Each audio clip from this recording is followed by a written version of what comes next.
This is an SM Media production.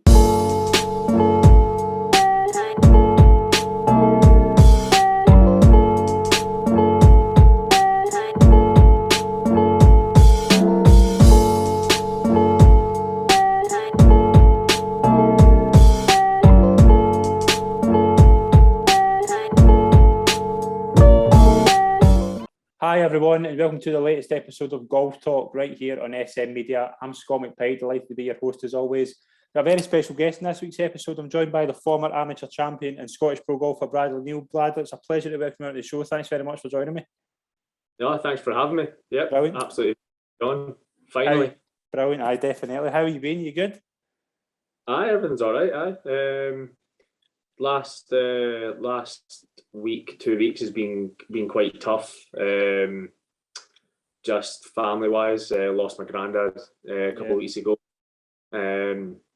which has been really tough. He was massive supporter of my game, and that's been a huge loss for me, and obviously the family. But speaking personally, it's been quite difficult. But we move on. He'd want me to keep pressing on, and he wouldn't want me to overthink about it, and he would just want me to try and do my best, which is all I can ask and all he ever wanted from me. Yeah, definitely. What's it been like trying to keep your game in order during the past 18 months or so? Well, during the past 18 months, start of lockdown was brutal. I think I got, obviously like everybody else, I got a net set up in my garden. The amount of times I would drive past the golf course on my way to work. I joined up with Tesco's and did some of the delivery driving for them. And the amount of times I drive past the golf course and see nobody on it and just be like, I could sneak out, nobody would know.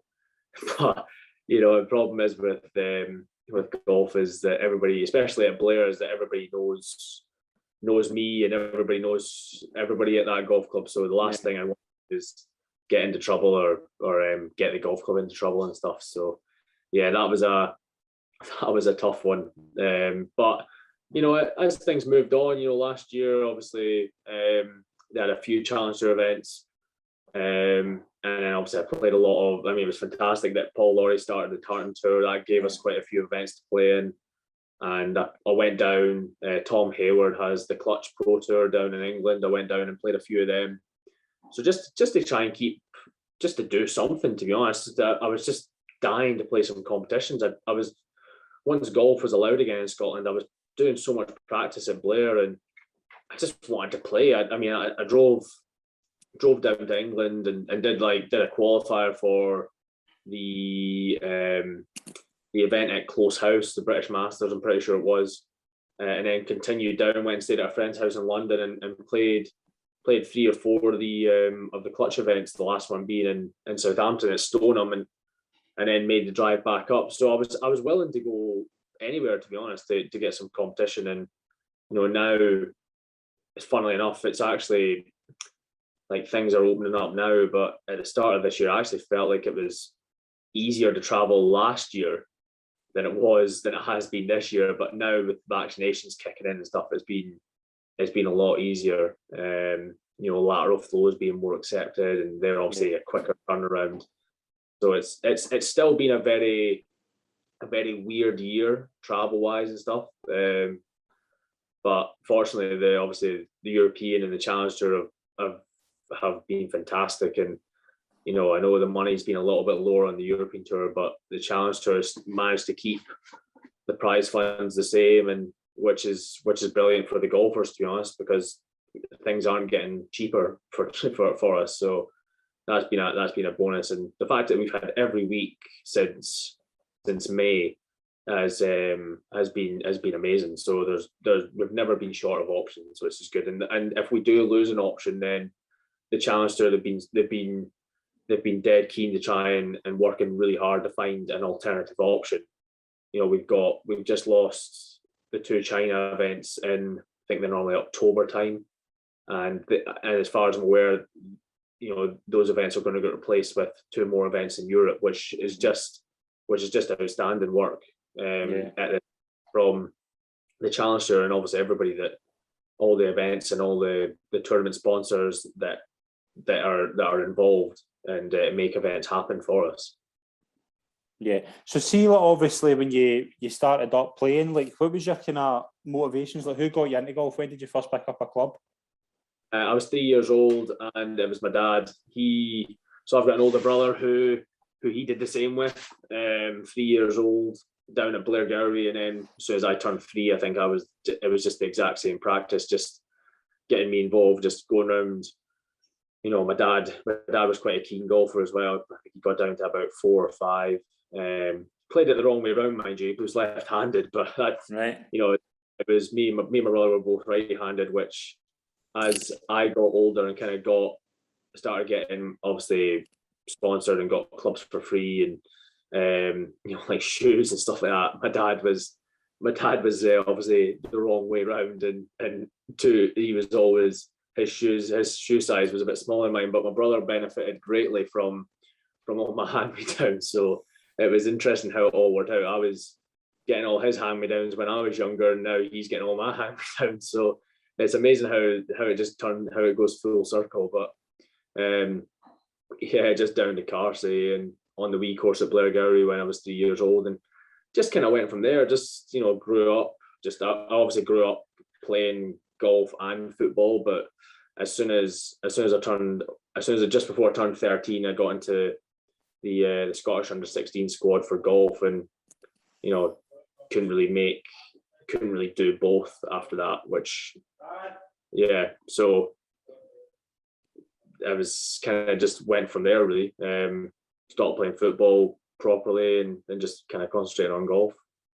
And then obviously you go on a really good junior career as well, and playing some good tournaments. You won the Scottish Boys in 2013 at West Kilbride. What was your kind of memories of that?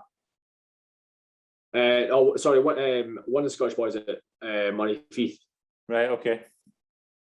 In 2013. Yeah. And just, I mean, I remember I had a really good year the year before. Played for the Jacques Lease team at Portmarnock, and just kind of like I knew obviously that I knew I was definitely one of the favourites going into the week. Obviously, Ewan Scott was the top seed. He off the back of some fantastic performances in South Africa with the men's squad, and me and him had quite a good battle the year before in the quarterfinals where he edged me by 1 hole. So I knew that going into the week it was it was going to be a tough week, and obviously especially when I got to the final and playing against obviously a good friend and a really tough competitor. It was a great match the whole day. But from what I remember from that week was actually kind of what preceded that winter, because my dad and I think we went down there pretty much every weekend and played at least one, either the Saturday or the Sunday, or both, pretty much every weekend in the build up to that event. So it just pretty much became like my home course in the lead up to that.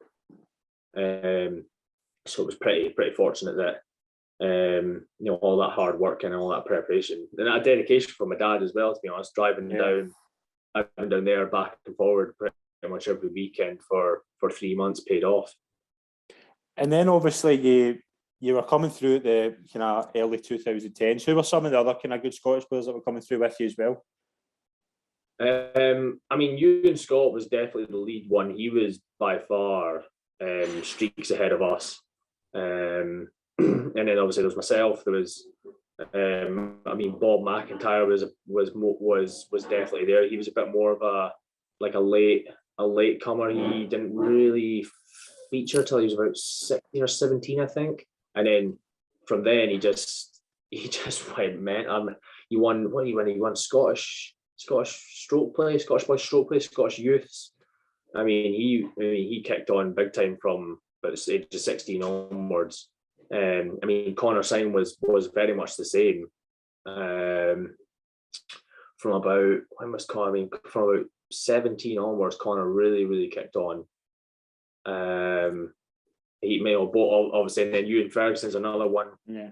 You know, I first came across Ewan at Scott when I won Scottish under-14s in 2010 at After Ardor.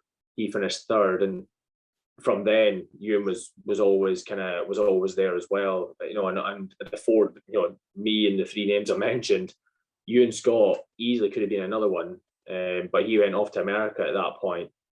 The four of us were in the Jack Release team that won it at Royal St David's in 2013. So, I mean, and obviously now all four of us are professional, well, obviously at different stages of our career, but all four of us have pretty much been on the European tour at some stage. Obviously, Bob's leading the way out of the four of us. Connor's pretty much a mainstay on the European tour the last couple of seasons, and Bergie's had some great performances on there. No doubt he'll be on there soon, and I've held a full card on there as well. So they were kind of like the five of us were definitely the big up, and you had Ben Kinsley as well, who's still playing the game. He won the Scottish under-16s at Forfar in 2011, and I mean he was very talented as well. He was unfortunate. He suffered from Raynaud's disease, so I remember he was in the final of the Scottish boys match play in 2014 against Ewan Ferguson, and the final day was the worst weather, which just did not benefit Ben at all with Raynaud's disease. But there was so many talented juniors growing up, and we were very fortunate, incredibly fortunate, that we were all very similar age. You know, like some of us, like me and Ewan Scott, had been involved in it since we were about 12, 13. So we kind of grew up with the names that I mentioned, but also we grew up with like Liam Johnston, Jack McDonald, Grant Forrest as well. So again, all of us are pros. So it's, you know, a very talented group of guys that, you know, we're obviously at different stages in our junior careers, but, you know, we're all kind of Grant won last week on European tour as well. So yeah, it's been, you know, and to be honest, I don't think enough credit really is given to Scottish golf like it was SGU at the time. You know, Ian Ray, Spencer Henderson, Neil Marr, kind of those guys did loads for us. You know, we were so fortunate with the support that we had, and you know, I feel sorry for the boys who are coming through now that they're not getting the same support. They're just as talented as we were, and it's a shame because it could really be the difference maker in how and where they get to in their career, and hopefully kind of the Scottish golf gets back to that stage of that level of support at some stage. Yeah, we'll move on to your amateur career as well. In 2014, you played in the St Andrews Trophy, Junior Ryder Cup, and Eisenhower Trophy. What was the kind of, before obviously your big one, what was the kind of memories of those kind of three tournaments? That they were all in a row. It was just an incredible stretch of 4 weeks, because I remember going to Sweden for the St Andrews Trophy, winning that, and then me and Grant Forrest were traveling. The day we flew back from that win, there was a couple of other Scottish lads as well, Graham Robertson and Jamie Savage. But the day we flew back, we landed in Edinburgh, and the next day we had to go home, change all our suitcase out from GB&I stuff to Scottish golf stuff, and we were back at the airport literally 12 hours later to then fly off to Japan for a whole week's training before the competition started in Japan. And then we flew back from Japan after being there for 2 weeks, and literally I think a day or 2 days later again I was back at Edinburgh Airport, flying out to Paris to meet the whole Junior Ryder Cup team and stay at Disneyland Paris, where the event was going to be 4 years later. So we and then flew back into Dundee, and then Junior Ryder Cup started at my home club. So it was an unbelievable, and then obviously going up to the Ryder Cup at Glen Eagles playing 9 holes there and being involved kind of up there was just a manic 4 weeks travel wise. You know, I didn't even think about it at the time. But if I was to do that now, I'd tell everybody, "Oh, I'm so tired of all this." You know, it takes a lot out of you. But when I was, 18 doing all that, I just didn't really care. I think all the adrenaline was kind of just getting me through it, and I just very fortunate at that time that I'd had such a good year, and I was capping it off in such a cool way. Last junior, I didn't play any junior events in 2014, but to play kind of my last junior event in the Junior Cup representing Europe, but at my home club was outstanding. Definitely, I see pictures and not like I played there my whole life, but it's kind of, and I always, when I go back and play, I always think about things that different holes when I'm playing them. I think about what I did when I was 15, because I've got other memories and stuff. But like the memories of the Junior Cup do come flooding back, and it was just such a cool week. There's loads of people that had never seen me play golf, like my granny and my granddad and stuff like that, and that rarely got to see me play golf, and loads of people who support me in the town.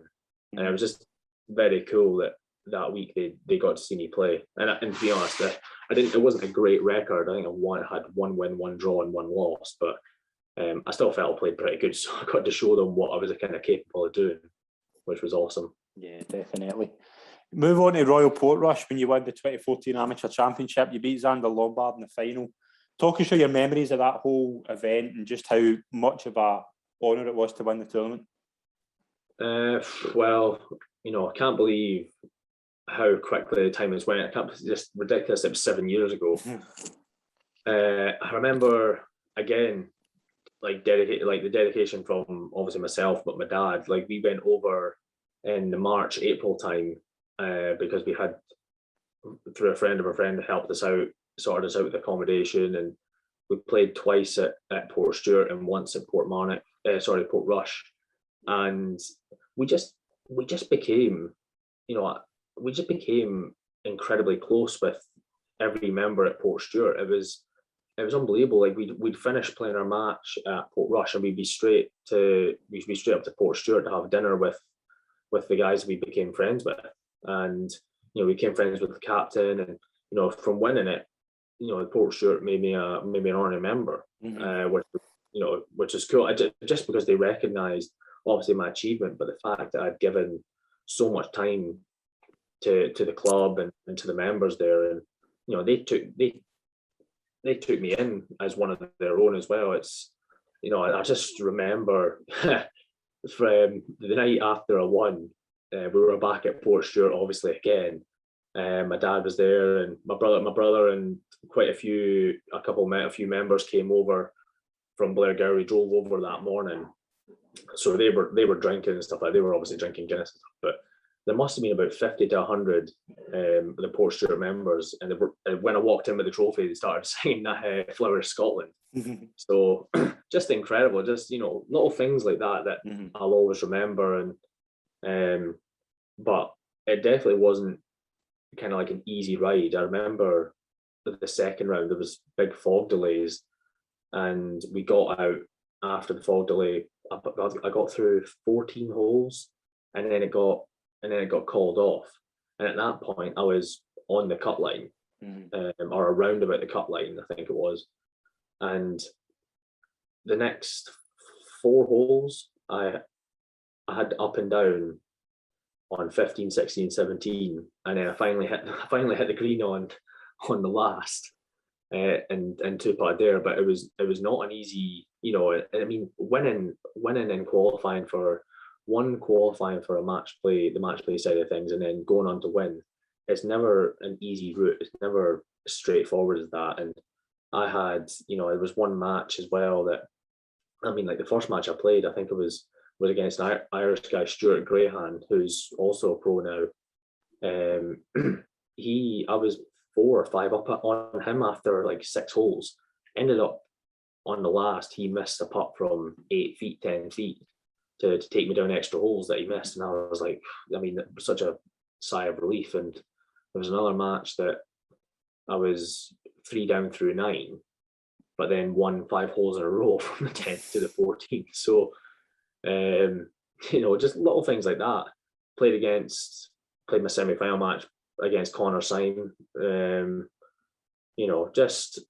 It was just not easy, but I just remember hitting the ball so well that week. Like, my ball striking was just incredible that week, and obviously the course must have suited me pretty well for me to win around it. So yeah, just I still have kind of the video saved on my mum's skybox at home from the quarterfinals and the semi-finals and the final. Not watched them in a long time, but just incredible memories, and just can't believe it was 7 years ago, to be honest. But just that year I'd missed out. I just missed out on some of the other big amateur events. Like, yes, I got beat from Grant Forrest in a playoff at the St Andrews Links Trophy on the first hole, and the Lytham Trophy a few months previous I finished third. And South Africa had so many close finishes, and at the Nations Cup as well. It was the form was built up, but you never expect to win the biggest amateur event of the year. And obviously until it actually happens. So that was definitely, again, can't believe it was 7 years ago, can't believe where the times went, but just incredible memories from that week and that whole year, to be honest. It was just an incredible year. Yeah, definitely. That win obviously gets you into 3 majors. We'll go through them individually. The Open at Royal Liverpool, what was your memories of that? Just that I was not ready for that event at all. Way too young. Not way too young, but just very naive, very underprepared. I represented Scotland in the European Team Championships in Finland. We did really well. We got to I think we kind of finished 4th, I think, in that, but we easily could have won that. But probably not the best prep going from Finland to Hoylake. It would have been good if I was able. The Scottish Open was the week before. It would have been good if I'd been able to take up the opportunity to play in that event. But just remember flying home, and then again next day I was driving down to Hoylake and straight out of the car and pretty much onto the tee to play 9 holes or something. But I went down a few weeks previous and played with a few members that my dad and I knew. So I saw the course beforehand, but just kind of wasn't prepared for anything, for something of an event that magnitude. And I remember finishing birdie, but obviously by then I was way outside the cut, and just remembered it was just incredible, like how well attended the event was, and it was obviously the first time having to stop and do signatures and stuff like that, and being 18 again, just no idea of how to manage that. Nobody around me, kind of in my circle, had any idea how to prepare for an event of that magnitude. So it was just a big learning curve. It was, I mean, it would have been, you can't be picky as well, but I would much have rather been able to play one in Scotland, obviously, but an Open is special regardless. So that was pretty cool. And obviously I played with Massero and Mikko Ilinen, who were obviously 2 past amateur champions. Mikko, he won the amateur at Hoylake, so that was pretty cool draw as well. Pretty relaxed draw, which I was actually quite happy with. There's crowds everywhere at the Open, but obviously there's certain players who get a lot of following, and it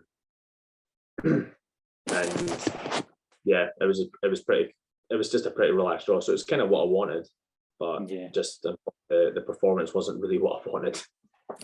We'll move on to the 2015 Masters, you finally get to play at Augusta. That must be.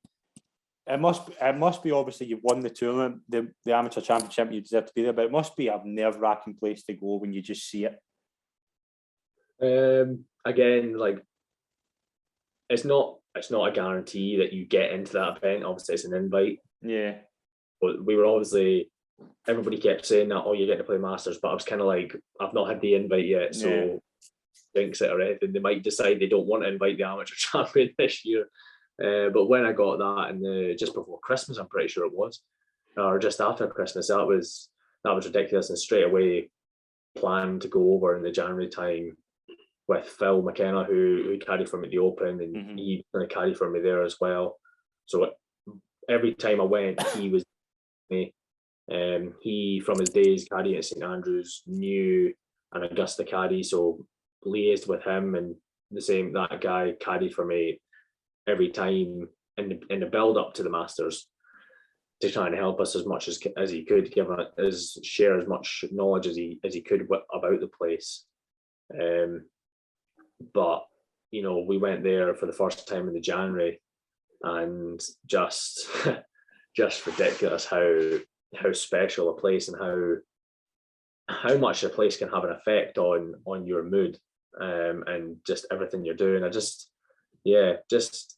found myself being so aware of my surroundings and everything I was doing on that first day. It was really, playing the golf course wise, like, it's totally different from the April from obviously the competition. So in that sense, not really beneficial, but seeing the course and obviously seeing the lines and being able to put a picture to obviously your mind and know kind of that you've been there and get over that first being overawed, and getting over that was, I thought, definitely a big thing. But as soon as that Monday came in the Masters, and I was playing with McIlroy in the practice round, it was almost like I'd never been there before, because I was back in that moment of just being overawed by everything. So just again but that was brilliant that week, because I wasn't expecting. You never expect to win in that event. You're incredibly hopeful that you make the cut so you can play the Sunday, and be a part of it. But I was fully seeing that as, this could be the only time I play in the Masters, and so I want to make. Obviously, that's not the goal. You obviously want to return as a pro. Yeah. But I just wanted to be such a family experience, and have, it's a shame that I couldn't have more family members travel, but I had obviously mum and dad and so many people from Blairgowrie that had made such a big influence in my career with me at that event. I think there was about 12 or 13 of us sharing a house that week. So that's what I saw it as. I saw it as a week where I want everybody that's helped me in my career there, and I just want to enjoy this week as much as possible. Again, I was very gutted that I didn't play anywhere near what I was capable of, and nowhere near what I was kind of doing in the build up. But I put that down a lot to the fact that I just wasn't competition ready. The last competition shot I'd hit was, I think, 2.5 months previous. So I just don't think I was ready for a competition. But obviously, in terms of not knowing the course and not knowing how to play the course, I definitely had ticked all those boxes. I just don't think competition wise I was ready for it. So, but yeah, just an incredible week all in all. We'll move on to the US Open as well at Chambers Bay. Is that the hardest course you've ever played? It's one of, but purely only because of the condition that course is in. You could go back, and I remember some of the kind of things that were being said about the greens. I think Stenson was one of them, where he called them like putting on broccoli or something. They had to paint they had the spray paint white dots around the green so that you knew what the difference between the green and the fairway was. Yeah. But yeah, that was such a shame as well, because that will just be dubbed as the US Open that was in terrible condition, and DJ three-putted at the last to lose it. That's right, yeah. You know, but like scenic wise, that golf course was outstanding. Mm-hmm. And, you know, it held the US Amateur, I think, 4 years previous, that I think Pete Uerlein won it. And, you know, I spoke to players that played in that event that week, and they said they can't believe the difference. Like when they played in it in the US Amateur, it was outstanding. It looked the same color, but the condition of it was amazing. And, you know, I think it's pretty well advertised that the USGA are still figuring out how to get the setup right of their competitions compared to the RNA. Like, you know, the RNA setup, the Open is fair and set up incredibly well every year, and nobody ever has a complaint about it. So, you know, I think this year was really the only one, because, you know, it's Royal St George is such a traditional golf course, and it's meant the golfers is meant the balls may be played on the ground, and it wasn't built to have people who are like Bryson who are trying to hit it 400 yards trying to play, you know. So but it was such a shame, because I stayed with a member of the course that week, and he was absolutely gutted because all he was hearing was how bad the course is. You know, all that was bad was the condition. The golf course itself was outstanding. It was just such a shame, because it was one of the nicest courses I've ever played. Just a real shame about the condition that it was put in and how stressed the greens were. The grass there was no grass on them, to be honest. Yeah, incredible shame. And I stressed to everybody that I talked to about it that DJ's shot into the last on normal greens would have came back to the hole. Probably would have had, I'd be amazed if he had more than 6 feet for eagle there, if that was on a normal green or in a normal surface. But that's just the way the game of the golf is. And yeah, incredible shame. But it was one of, you know, people look at my majors and think that the courses I got to play at weren't, you know, traditional. You know, it wasn't like a St Andrews for the Open or a Pebble Beach. But I have great memory. I think I was very lucky. Like all the amateurs would, that I didn't think any of the courses I played were bad. I absolutely loved every single one of them. You know, Chambers Bay, I was out of the US Open, out of all the majors. Chambers Bay was the closest one I came to making a cut. You know, it was definitely the best event I was prepared for as well. You know, I played the Open 3 weeks previous. I played the Memorial 2 weeks previous, and then had a week practicing at Lake Nona before heading up there to play. So I was definitely best prepared for that. And I think, to be honest, my winters growing up in Scotland, I was prepared for the greens anyway. So I think I was in. That's what my dad and Phil and my manager were telling me, is like, you know, these pros aren't used to like putting on these kind of greens, like this condition of greens, like whereas you kind of are in the amateur game, like you never know what you're going to get. So I felt like that was a bit of an advantage, to be honest. Yeah. See, obviously after the US Open, was it always a plan to turn pro? I had only made that decision where I phoned Ian Ray, who was the Scottish national coach at the time, and other people as well, that I think it was at Memorial, that's where I decided I was going to turn pro. You know, just it all like, I was just not prepared for that kind of that whirlwind of winning the amateur, like what came from that, because it was my dad's goal and my coach's goal. Like we would make an aim for the the Walker Cup in 2015 at Lytham, and so sort of as soon as I won the amateur, I just thought it put me in a position that I kind of played in everything, that in such a short space of time. I'd only played amateur events for like a year, and almost felt like there was nothing left to play in almost. Yeah. And what was I prepared for turning pro? I don't think I was as well prepared as what I could have been, or as certainly what other amateurs have been. And I think, was my game, had I showed any form that would suggest you should turn pro? Like 100%, definitely not. One of the biggest things I took from other players that turn pro was just have to turn pro when your confidence is as high as possible. Yeah. But I kind of felt like I had to turn pro with the opportunities that were ahead of me, because nobody else was turning pro at that time. That was, my stock was highest at that time.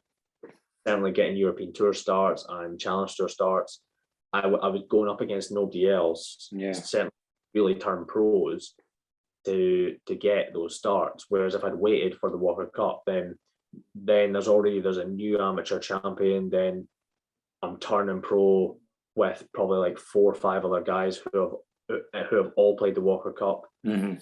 There's nothing really, and at that time, Paul Dunn was the standout amateur turning pro after the Walker Cup. So you're going against these guys trying to get spots in events that they're trying to get spots in events as well.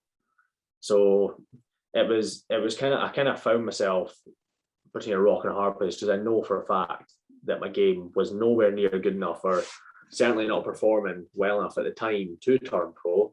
But I just felt like the opportunities that were there, I couldn't, with contracts with companies and stuff, I felt like it was impossible to turn it down. And I kind of felt that, my whole kind of career growing up, like I adapted very quickly to each age group. I always played in age groups at 2 years older than me, and I adapted very quickly. I just wrongly assumed that would be the case in the professional game, but turning pro is just a completely different animal compared to going through under 16s and under 18s into amateur stuff.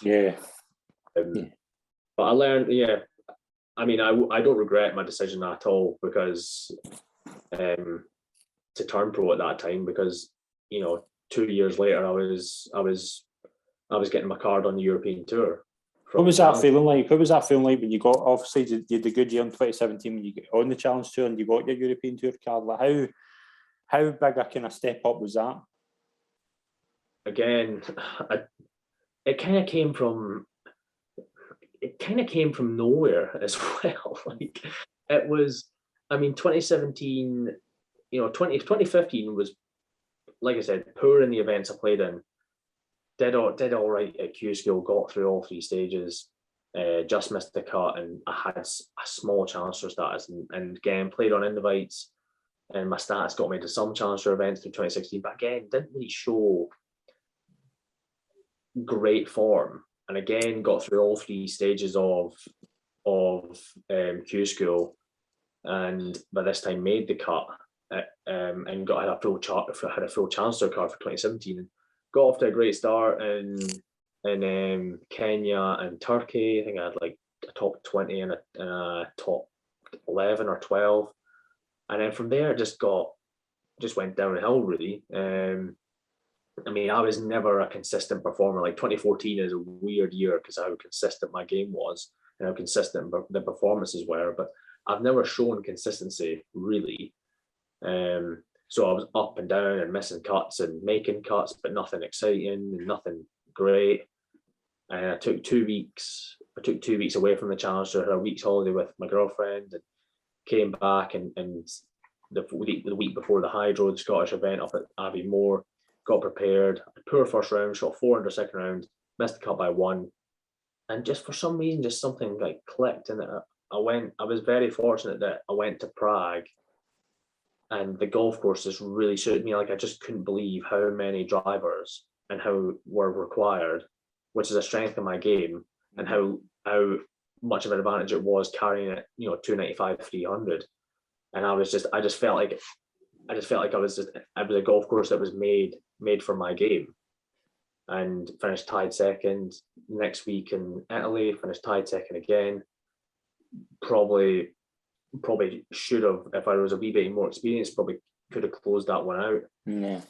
There, just the mentality just completely changed. At the start of the year, I was looking at finishing top 70, getting into, being top 45 to get into the Challenge Tour final, and getting like a full season under my belt on the Challenge Tour, so that I could then make the push the following year.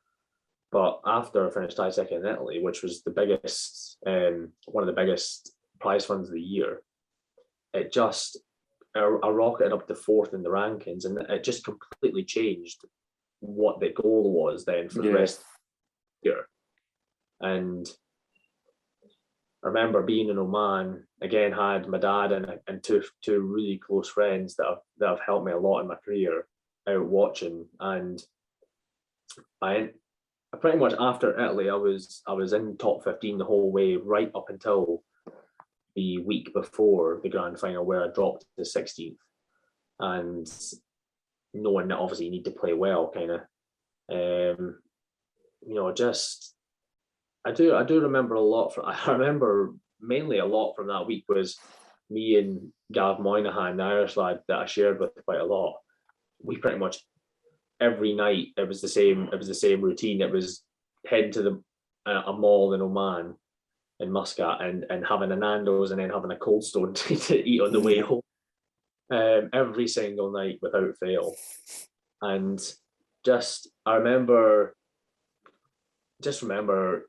just so typical of me, like it was last round golf. I think I shot like 3 under or something in the last round, moved up from projected 18th before the final round and moved up to 15th. Just obviously pure excitement. 2 weeks later I was playing in tour. 3 weeks later I was playing in Hong Kong in the first event of the 2018 European Tour season. Again, do I think I was ready for that? I think my game, if I played well, I think I knew as a player I was good enough to compete out there. But I just don't think mentally I was ready again, because nobody I had a management company, and my manager obviously was well knew the tour well, but I don't think he never had that experience of the tour or anything like. My coach never had any experience of the tour. Like, nobody in our team was well experienced of European Tour life, and I think I could have really benefited from being close with like a Stephen Gallagher or a Richie Ramsey to kind of go under their wing and just play golf with them pretty much every week and practice rounds and stuff with them, so that they could try and direct me in the right way. You see it a lot with some of the other European, well, not us anymore, but you see a lot with European nations. Like, as soon as a French lad goes out on tour, it's like he's just straight into the circle, and they eat together and all this stuff, and they play golf together. Just made incredibly welcome. I remember hearing about Paul Dunn when he got his card at the 2015 Q School. It was straight away, it was Shane Lowry and Harrington. He was the two of them took Paul under their wing, and just every week was practice rounds and eating out together. And I'm not saying that would have been the difference between me keeping my card or not. It would have been a big help. But I just don't think I was ready for that kind of year. It was an incredibly poor year, but I've learned. I know that when I get back, I'll have learned so much from that, and it's just motivation seeing. Connor Syme got straight back there in 2019 off the Challenge Tour, and Callum Hill, who I grew up with in Perth and Ross County, he's obviously just won today. Yeah, exactly. The London club. Callum was. Callum didn't even play for the men's county team when he was an amateur. It's just incredible, his rise to where he is. It's like just ridiculous, considering the kind of player he was when we were juniors. He was there was always two Callum Hills at junior events growing up, and there was Callum Hill from Muckert and there was Callum Hill from Tantallon, and it was always, if you saw you were drawing in a match play against a Callum Hill, you're like, oh, is he the Tantallon? Like, you were always hoping it wasn't the Tantallon thing. Notice like Callum Hill he was a very good player still as a junior. He was never involved in Scotland stuff, and it's just shows like amateur careers, they help, but they make no difference to where you out as a pro. Yeah. And Callum's work ethic is off the charts to get to, just ridiculous how often he's hitting balls in the range and just working on his game, working on his fitness and stuff. And obviously seeing Grant win the week before as well. I was chatting to Grant the week before that win at Renaissance, and just incredible. Just seeing people that you grew up with where they are. That's the motivation. I know I'm good enough to be out there, and seeing people that I grew up playing golf with win out there is taking them. It's obviously not happened straight away. They've grinded really hard and worked really hard and to get to that. And it just gives me that extra bit of motivation, knowing that I can be out there doing it alongside them. I just think mentally I've had to come through a few barriers from 2018 and obviously 2019. I think once I overcome them, then I think it's just a matter of time. And is that the ambition, just get back on the European tour as quickly as possible? It's been the ambition since 2018. Again, it just shows that clearly I wasn't in such a great place with my game and with my mental state, that the way that I played in 2018 and the fact that I went most in the way that I went back on the Challenge Tour and struggled as well, with kind of like a performance of the 12th hour just in Ireland that kept my card on the Challenge Tour. Just incredibly troubling for me, just for somebody that for the talent I think I am, the player that I think I am. And maybe that's an issue sometimes. Maybe I think I'm better than what I actually am. Do you think there's more pressure on you because you had such a good amateur career? Obviously, you won the biggest event and all that. Do you think there's more pressure on you because you were seen as a kind of youth prospect? Certainly. I mean, the thing is that I don't feel like I've ever been one to make excuses for the way I've played. I think I've always been pretty brutally honest about myself, and maybe again that's an issue in itself. You've got loads of guys that just blame other things, and it doesn't affect their psyche at all. Yeah. I take everything on the chin and think it's my fault. Pressure from other people, it's always been there for me growing up. I think with my dad and stuff like that, and family and coaches and people at Blair Golf Club and stuff, they knew how good it was. So there was always that pressure. As soon as the Junior Cup was announced that it was going to be at Blair Gowrie, this was 2 years previous, and already people are like, you need to be playing in that, and that's your last years. I've always had that expectation and pressure from other people. I think what really, really was the big issue was the pressure and expectation I put on myself. I think that was really the biggest issue, to be honest. Just how much pressure I was putting on myself. Turning pro again, that was just such a big step, and I don't think I was prepared for it. I don't think people around me were able to prepare me for that step. And you obviously transferred from. I was always such a let's just go and play golf. If I had something really annoyed my coach, who was Kevin Hale at the time, because he'd be like, you need to do this on the range, like that's how you're gonna get it better. And I would just go on Lansdowne, which is always been as known in Scotland as one of the toughest parkland courses, one of the tightest parkland courses in Scotland.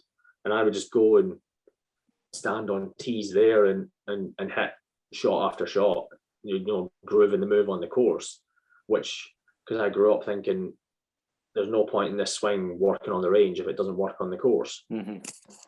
Then that mentality just changed. Like you got on tour and I just became such a range rat. It was unbelievable. And then it didn't help. I had incredible yips as well inside 80 yards. So, again, I'm one of the longer hitters on. I was one of the longer hitters on the main tour that year, and put 400-yard holes that these guys like myself who, if it's downwind, are thinking you could get inside 50 yards here. I'd be hitting 3-wood so that I knew I had a full shot. Yeah, full shot to hit. I mean, you just can't compete in golf tournaments if you've got that issue. And I just never, again, because of how young I was just so naive. It just took too long to realize what the issues were and take a step. Like you're never able to work on something like that at a tournament, because the worst thing is you're constantly being watched by people. Mm-hmm. And I always never wanted to kind of work on a pitch shot like 30 yards or 40 yards or a short game, because there's fans behind the green. So I was thinking like, oh, bloody hell, like I'm worried I might actually have to shout 4 on a chipping green at a European Tour event. Yeah. It was such crazy times, and I'm thankful that's not the case anymore. But if you're going to go out there, I just don't think I was ready just to be. I just wasn't able to go out and compete and just play my game. Out that year, I was always playing swing on the course, but they're the learning curves you make. That every young professional goes through at some stage. And I'm glad I've kind of realized that, because that's another thing I always forget is actually how still young I am. Yeah, exactly. I've been pro for 6 years, but I'm 25. So it's, I still have so much time. Like this golf doesn't know your age or know who you are. So, I've got so much time still. But that's been the aim since 2018, is because I had that taste for it, and it's the kind of like the first taste I had for it since 2015. Obviously playing all kind of the European Tour events and the majors and stuff, and it's kind of like that 2018 season was that taste of being where I felt like I should be. Mm-hmm. Obviously, I can easily say that, and people could argue that I've not proved that I deserve to be there or that I should be there at all, but. And obviously, my heart of hearts, I know I'm good enough to be out there playing and competing.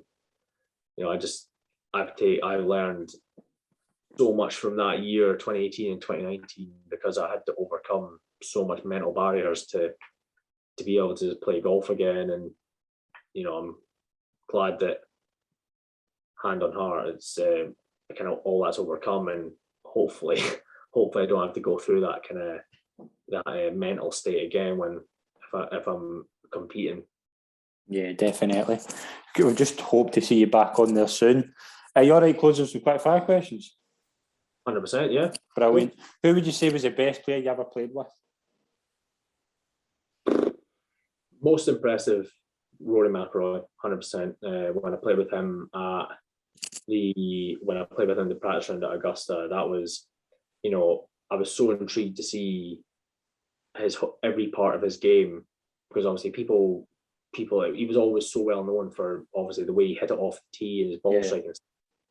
I was more blown away by just how impressive every part of his game was. I couldn't see faults in his short game or his putting or anything. I couldn't see faults in any part of his game, but all in all, like the most impressive all-round game, definitely him. But like again, that year, 2014, 2015, I was so fortunate that I played a lot with Justin Rose and played with Adam Scott. Again, I've never seen ball striking like Adam Scott's, like just no divot, just incredible, just an incredible, like different way of ball striking than I was used to. I played with Matsuyama as well a couple of times, but yeah, definitely, and Sandy Lyle, I was blown away by Sandy at the Masters. I could not believe at his age just how good his swing was still. and how good a ball striker he was. I now at that time I was like, oh yeah, he's obviously only Scottish player to win the Masters and stuff like that. But I think that was more of a cool moment for my dad and the guy there, because obviously they grew up watching him win the Masters and the Open and stuff. So, but yeah, he was another one. Like his swing was incredible, unbelievably good off the tee. And I know it's quick fire questions, but I just remember one of the cool moments with Sandy as well was on the 8th tee. He was putting with, I'm pretty sure he was putting with a putter that he won the Masters with, but he was using a 2-iron, which was not kind of a common practice round at Augusta. But he got on the 8th tee and he hacked out a grass tee on the tee to tee his ball upon, and turned around to the crowd. Lucky I've won here, because I think the committee might have something to say about this. I was like, I just laughed. I just laughed. I thought it was quite cool. But yeah, definitely, all in all, most impressive player that I've played with, and as a whole, is definitely McIlroy. Brilliant. Favorite course you played at? I mean, it's hard to not say Augusta, because of obviously its history and stuff. But I mean, Muirfield Village was, for the memorial, was so cool, and it had that extra little bonus of how good the milkshakes are at that event. Yeah, I mean, in Scotland, my favourite course, I'm pretty sure my favourite course that I played is actually Turnberry. Right. The new, kind of, since Trump took over and revamped it, unbelievably impressive. By that, and apparently people say the same about Trump Aberdeen. So I definitely need to get up there and have a game. But there's quite a few courses in Scotland that I still haven't played that I'd absolutely love to play. Yeah, definitely. Favorite film and TV show? Oh wow. Favorite film and TV show. I mean, TV show probably. I mean, the US Office. I could never stop watching, and as well, it's actually come up a lot in the last week. But Still Game as well, as closer to home. So they'd be two that I could never get sick of watching. And movie wise, I mean, any Marvel film, I suppose. I absolutely love the Marvel films. Or any true story sports film as well, like Remember the Titans, or The Greatest Game Ever Played. Absolutely love those films. Too hard. I mean, that's too hard a question, especially on this.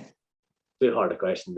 I mean, that's almost like a three things on the island kind of thing. What you could take with. I need more time to think about that movie I would take. Brilliant. What would be your go-to club? Go-to club.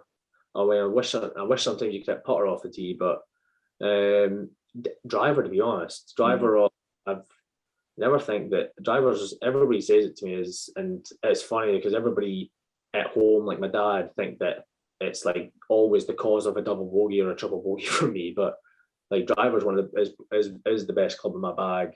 And then obviously putter as well. So they'd be definitely the two. Brilliant. Final question, your dream 4-ball? This changes like every single time that I say that I get asked.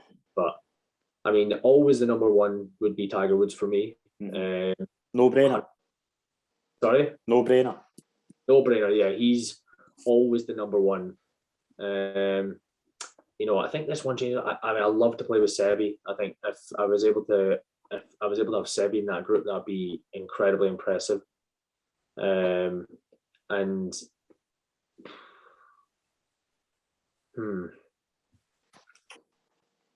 that, again, this always changes, but it's hard to not say Jack Nicklaus as well in his prime, or like Bobby Jones or something. That'd be quite cool. And I don't think Gary Player as well. Like, people don't give Gary Player enough credit. Actually, I think he doesn't get mentioned a lot in like Dream 4-balls. So yeah, if those three are willing to have a putting competition to be the fourth man, then that'd be quite cool. I'd be happy with either one of them. Brilliant. Brad, it's been an absolute pleasure to you on the show. Thanks very much for coming on and best of luck for the future. Yeah, no, thanks very much for having me on, Scott. I know we both had some issues getting time in the diary and stuff. We've been trying to organise this for the last month or so, or last couple of months. So no, brilliant that I've been able to get on, and thanks for having me on. Brilliant, absolute pleasure. Thanks, mate.